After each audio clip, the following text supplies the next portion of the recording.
Bonsoir chers internautes, aujourd'hui nous allons parler du roi des herbes.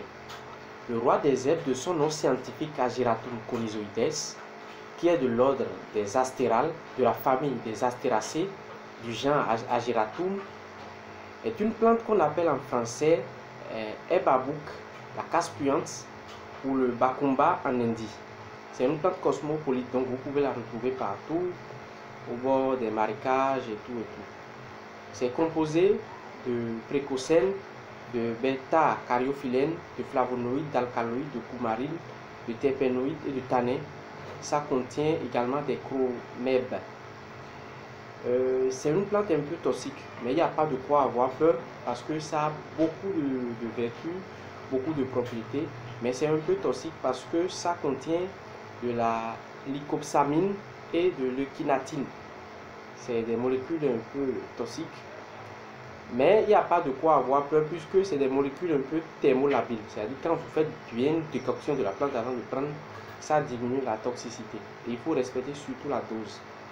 Maintenant, les vertus de la plante, c'est une plante astringente, anti-inflammatoire, antispasmodique ou spasmolytique. C'est antibactérienne, analgésique, anti-rhumatismale, fébrifuge, ça fait disparaître la fièvre.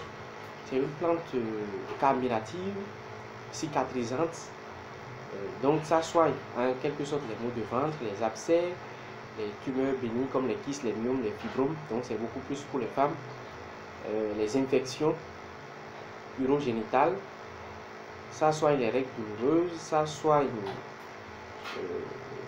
les pathologies dues aux fongies. En matière d'usage en spiritualité, lorsque vous prenez la sève du roi des herbes, plus du sel, que vous enduisez de ce mélange-là, vous êtes protégé contre les négativités et contre l'attaque des voleurs. Comment l'utiliser? Il faut prendre 2 grammes de poudre du roi des herbes et en faire une décoction dans 250 ml d'eau chaude. J'ai bien dit une décoction, c'est pour que la toxicité puisse partir. Maintenant, ceux qui vont l'utiliser en usage externe, vous pouvez en faire des cataplasmes sur les plaies, sur les articulations en inflammation. Vous pouvez utiliser l'huile, c'est-à-dire macérer dans l'huile d'olive ou bien une huile végétale et l'utiliser. Vous pouvez faire un bain général avec l'infusion de la plante et vous pouvez l'utiliser également, attention aux infections, comme ovule suppositoire pour soigner les infections ovules et urogénitales. Donc, pendant l'utilisation en usage interne de la plante, il faut éviter de prendre l'alcool pendant la période de l'utilisation. C'est une plante qu'on ne mélange pas avec l'alcool.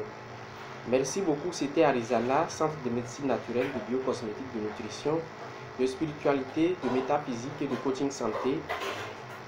Merci beaucoup, merci de vous abonner à la page et d'activer la cloche de notification pour les vidéos à venir.